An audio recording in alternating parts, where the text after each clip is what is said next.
Alors, bonjour tout le monde et bienvenue à ce 8e Radioscope.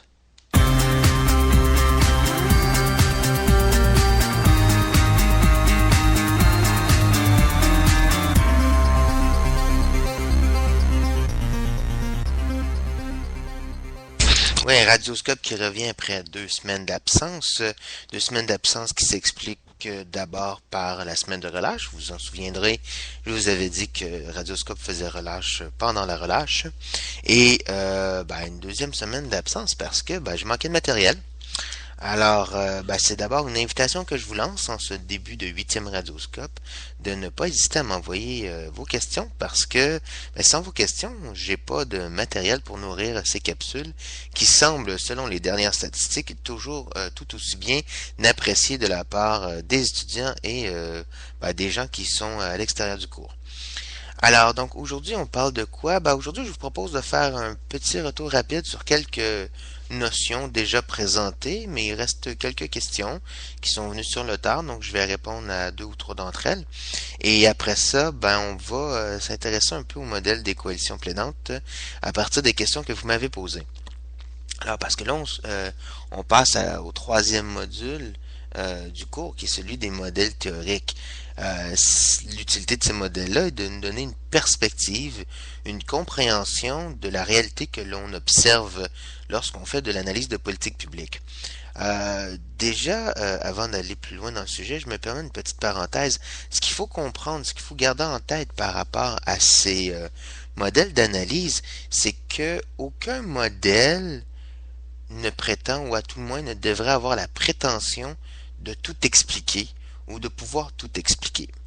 Au contraire, les modèles théoriques permettent de comprendre la réalité, permettent de comprendre une réalité que vous observez à partir des faits que vous observez, mais selon ce que vous voulez interpréter.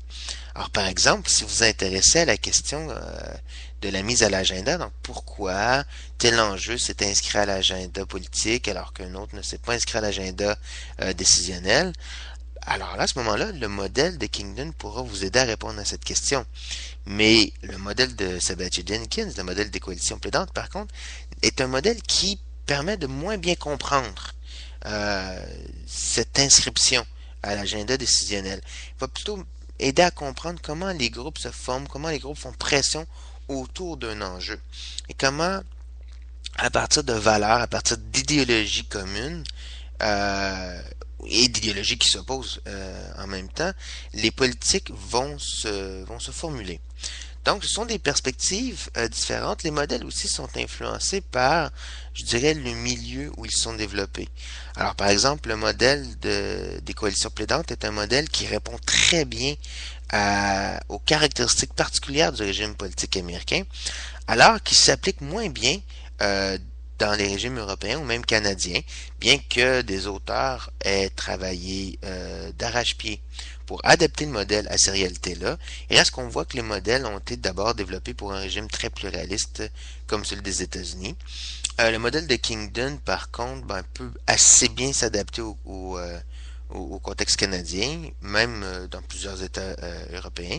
Évidemment, comme il a été développé aux États-Unis, on comprendra qu'il permet de bien comprendre la mise à l'agenda dans le régime américain.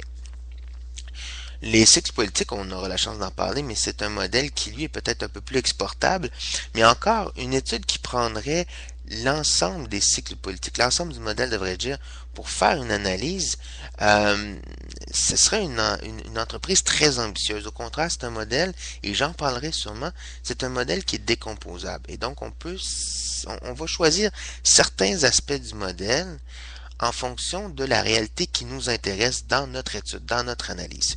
Donc, lorsque vous aurez à faire le travail final, gardez en tête que le choix de votre modèle, et je dirais même le choix d'une partie de votre modèle, puisque les modèles, encore une fois, j'insiste là-dessus, sont décomposables, et bien que ce choix se fait en fonction de ce que vous voulez expliquer, de ce que vous voulez comprendre, de ce que vous êtes intéressé à comprendre et à expliquer. Bon, voilà pour les modèles théoriques et leur utilité à ces modèles théoriques-là. Avant d'aller plus loin et de discuter peut-être un peu plus en détail le modèle de Sabathier-Jenkins ou des coalitions plaidantes, je vais faire un petit retour là, sur quelques notions qu'on a déjà vues dans le cours. En premier lieu, on me demande, j'aimerais savoir si au plan des institutions, on peut parler de code de déontologie ou d'exercice d'un ordre professionnel dans la formalité normative. Donc, est-ce que un code de déontologie, c'est une institution de type normative? Alors oui, en effet, c'est tout à fait ça. Un code professionnel, que ce soit un code de déontologie, un code d'éthique, etc., constitue effectivement une institution formelle et une institution de nature normative. Alors, parce que ce code-là vient véritablement encadrer les actions possibles des acteurs dans un processus en général, processus sociaux, mais aussi dans des processus politiques. Donc voilà. Ensuite, on me demande qu'est-ce qui distingue le pluralisme du corporatisme, en fait plus précisément, qu'est-ce qui distingue les communautés et les réseaux de politique. Alors, le pluralisme et le corporatisme, qu'est-ce qui les distingue? C'est que ce sont deux structures de réseaux d'acteurs différentes. Dans le pluralisme, l'accès au gouvernement est complètement ouvert. Donc, c'est-à-dire que n'importe quel groupe peut faire pression sur n'importe quel député, sur n'importe quel sénateur, par exemple, et avoir une chance à peu près égale d'influencer les décisions politiques. Dans un régime corporatiste, on va structurer les pressions exercées par les groupes. Donc, par exemple, dans certains États européens, on retrouve des lois qui reconnaissent officiellement certains groupes comme étant ceux qui peuvent dialoguer avec le gouvernement. Alors, tous les autres groupes qui veulent faire des pressions auprès du gouvernement doivent se fédérer à l'un ou l'autre des groupes qui ont été reconnus officiellement et légalement. Au Canada, on est un peu dans un régime, je dirais, hybride, un peu à mi-chemin entre les deux. C'est-à-dire qu'on a des lois comme la loi sur le lobbying ou les lobbyistes qui viennent encadrer l'exercice de façon assez stricte et exigent la constitution d'un registre des lobbyistes.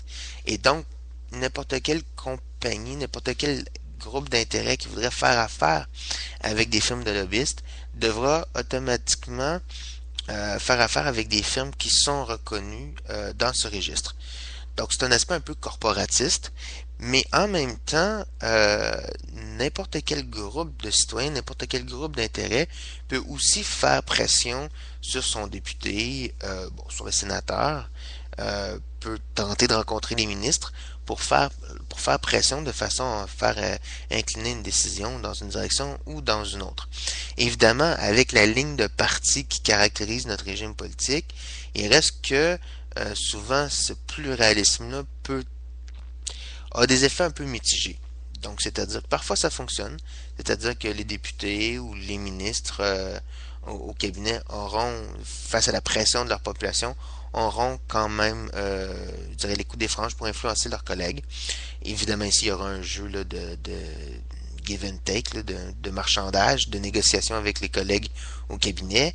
Les députés feront pression près d'un ministre ou de l'autre et parfois vont finir par convaincre le ministre et tout ça. Mais il reste qu'avec la ligne de parti, les députés, même si dans leur circonscription, les citoyens ne sont pas d'accord avec une décision du gouvernement, vont voter en fonction ou vont entériner la décision de leur premier ministre, de leur cabinet et de leur caucus. Donc voilà, c'est pour ça qu'on parle d'un régime un peu hybride qui est un peu l'un et un peu l'autre à la fois. Bon, ce qui va distinguer communauté et réseau de politique publique, les réseaux, c'est très simple, ce sont des structures plus ou moins strictes, plus ou moins formelles, de liens entre différents groupes dans les politiques publiques. Les communautés, alors ça ici c'est un peu plus compliqué parce que ça dépend de quels auteurs vous parlez. Pour certains auteurs, communauté de politique, c'est équivalent, c'est synonyme de réseau de politique publique. Pour d'autres, on va faire une différence. La communauté de politique sera plutôt tous les gens qui sont intéressés par un enjeu, que ceux-ci soient mobilisés ou non. Alors, on parlera par exemple d'une communauté environnementale pour tous les gens qui s'intéressent à l'environnement, mais qui ne sont pas nécessairement mobilisés autour d'un groupe ou même ne font pas partie d'un réseau de politique publique. Et il y a une autre façon de concevoir les communautés aussi, c'est-à-dire c'est que c'est l'ensemble de tous les groupes qui s'intéressent à un enjeu de politique publique. Pour prendre encore une fois l'exemple de l'environnement, puisque ça va revenir dans la prochaine question. Donc, qui vont prendre cet exemple-là et qui vont qui vont prendre je vais retrouver ma pensée là. Alors, c'est dans la communauté, c'est l'ensemble des groupes qui vont s'intéresser à un même sujet, à un même domaine de politique, à un même enjeu de politique. Mais ces groupes-là vont être structurés, ne seront pas structurés nécessairement en réseau. C'est-à-dire qu'au sein de la communauté, on retrouvera à l'intérieur de cette communauté-là différents réseaux, donc différents groupes qui sont arrangés, qui sont structurés en réseau. Alors, donc voilà pour la réponse à cette question. Donc, j'essaie de revenir sur la notion d'environnement. Ce sera pas ceci, ce sera l'autre. On me demande ici, étant donné que les contraintes économiques, je me demande, est-ce que ce serait pas mieux d'intégrer les politiques publiques, même si la vision des différents acteurs décideurs ne serait jamais univoque ou homogène, car en politique, on a le rationnel et le sectoriel. Donc, je suis pas sûr de bien saisir cette question-là, mais donc, ce que j'en comprends, c'est qu'on revient à la notion de cohérence de politique publique. Alors, est-ce qu'il serait pas mieux d'intégrer les politiques? Ben déjà, c'est difficile à voir parce que les politiques s'intéressent à un problème particulier. Donc, c'est sûr que si on a deux, trois politiques qui s'intéressent au même problème, ben oui, à ce moment-là, on est mieux d'intégrer tous les programmes de cette politique-là et d'en faire qu'une seule. Euh, mais encore que généralement, les gouvernements euh, ne vont pas définir plusieurs politiques qui s'intéressent au même problème. Donc, c'est pour ça que je pense qu'on revient ici à la notion de cohérence, c'est-à-dire de voir s'il n'y a pas des éléments qui convergent entre différents programmes peut-être, mais surtout entre différentes politiques, et qu'à ce moment-là, ben, il serait possible de pouvoir jumeler certains programmes, de pouvoir enfin en anglais ils disent streamliner, donc de ramener, d'aligner différents programmes, différents incitatifs fiscaux par exemple, pour avoir une action un peu plus intégrée. Donc, mais tout ça, comme je disais, ça revient un peu à la notion de cohérence, hein, qui est un peu à la fois une harmonisation, mais aussi surtout une synergie, une création de synergie entre les politiques, justement pour permettre un meilleur effet de ces politiques-là sur les problèmes qu'elles tentent de régler. Ensuite, donc, on me demande maintenant pour attaquer le vif du sujet, les coalitions plaidantes. Alors, je pose la question parce que elle est symptomatique, dirais-je, ou représente bien, je dirais, les éléments qui sont généralement assez moins bien saisis dans le modèle de Sabathia-Jenkins, qui est pas un modèle facile. Alors, on me dit, en lisant sur les coalitions plaidantes, j'avais en tête que Greenpeace était une ou du moins faisait partie d'une coalition plaidante. Mais Greenpeace est une organisation formelle et interétatique qui véhicule des valeurs politiques fondamentales. Alors, ben, vous avez tout à fait raison. Là, votre compréhension de Greenpeace est tout à fait bonne. C'est effectivement une organisation très formelle, interétatique, absolument, et dont les valeurs politiques sont effectivement assez fondamentales. Alors, qu'est-ce qu'une coalition plaidante? Ce qu'il faut comprendre, c'est qu'une coalition plaidante, ce n'est pas quelque chose de nécessairement conscient de la part des acteurs de politique publique. La coalition plaidante, c'est une construction de la part du chercheur. C'est le chercheur qui, en analysant un enjeu de politique publique, verra à travers les discours des différents acteurs, des différents groupes d'acteurs, quelles sont les valeurs qui sont véhiculées entre ces groupes-là. Et à partir du moment, et il cherchera aussi, à travers les discours, à voir les valeurs qui sont convergentes et voir à partir de ce moment-là quels sont les ensembles qui se dessinent au sein du processus de politique publique. Et c'est à partir de là qu'il déterminera ce que sont les coalitions plaidantes. Alors, si on prend par exemple l'enjeu d'un déversement de pétrole, on aura d'un côté les environnementalistes qui ont milité pendant des années contre le passage de pétroliers dans par exemple dans l'Arctique ou proche des côtes. Et donc, qui auront aussi, comment dire, averti, conseillé les gouvernements d'éviter ce genre de transport. Et de l'autre côté, ben, vous aurez aussi tous les hommes d'affaires qui, eux, ben, voient là-dedans les hommes d'affaires, les compagnies, donc on peut tous les acteurs qui dépendent du transport du pétrole et qui pour eux, ben, ce n'est qu'un simple accident qu'il faut il faut nettoyer les berges, oui, il faut rectifier la situation, oui, mais ça reste un accident, c'est pas une raison pour arrêter le transport du pétrole. Donc ici, on comprendra que les acteurs qui vont prendre position vis-à-vis un enjeu comme celui-là ne se connaissent pas nécessairement et ne sont pas nécessairement tous liés en réseau. Il y aura des groupes puissants comme Greenpeace, il y aura d'autres groupes moins puissants. Certains seront liés en réseau, certains ne le seront pas. Mais la coalition plaidante ici est le fait qu'on retrouvera vraiment un schisme en deux visions idéologiques différentes et on dira que tel acteur appartient à une coalition plaidante à partir du moment où le discours qu'il tient relève de cette vision-là fondamentale vis-à-vis de l'enjeu. Donc, est-ce que Greenpeace fait partie d'une coalition plaidante dans le cadre d'un enjeu de politique environnementale? Oui, mais ça ne veut pas dire que Greenpeace, à ce moment-là, est en réseau avec les acteurs qu'on attribue à telle ou telle autre coalition plaidante. Une autre question sur le modèle, et là on y va un peu plus en détail. On me demande la frontière entre les scénarios perturbation ou choc interne versus externe ne me paraît pas toujours très facile à appréhender. Par exemple, si je comprends bien votre illustration d'une chute des rendements au sein de la caisse de dépôt et de placement qui est susceptible de faire évoluer certaines opinions des analystes financiers québécois, je suis moins à l'aise avec l'exemple du naufrage de l'Exxon Valdez fourni par Sabatier. En effet, il me semble que ce naufrage a aussi provoqué des changements majeurs dans l'opinion publique et que, de plus, ce phénomène était largement mondialisé et non pas attaché à un seul sous-système au sens territorial. Donc, il semble qu'il serait tout autant plutôt à considérer comme un choc externe. Qu'en pensez-vous? C'est une très très bonne question et donc j'ai relu le passage de Sabatier sur cette question-là.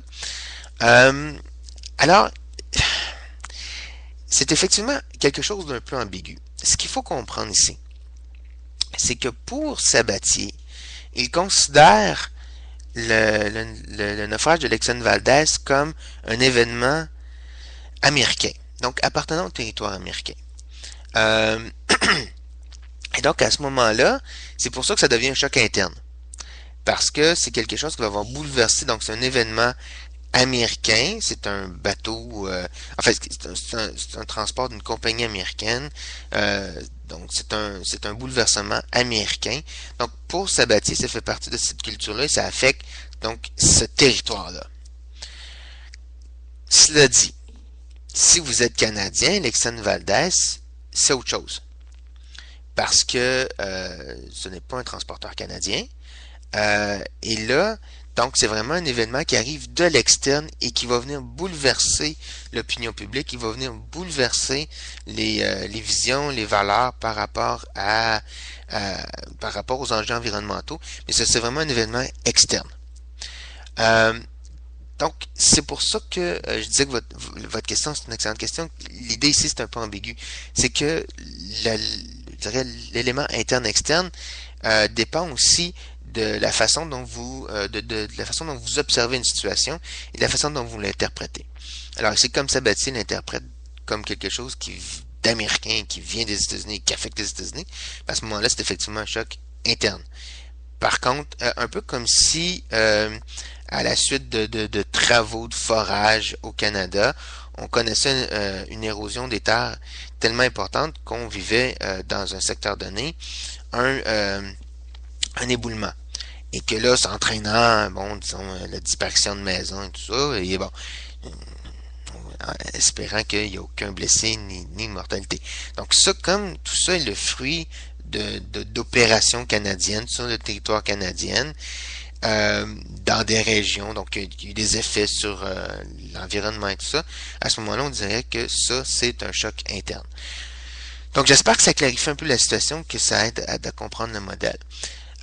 Donc voilà, c'est sur cette question que se termine le 8e radioscope. Je réitère le fait que euh, j'attends vos questions et que ce sont vos questions qui nourrissent ces capsules. Et donc, sans elles, je ne pourrais pas, ou j'aurais beaucoup de difficultés, je me ramasserais à parler vraiment seul devant un micro pour produire ces petits radioscopes. Alors voilà, bonne semaine, j'attends vos questions et ben, portez-vous bien.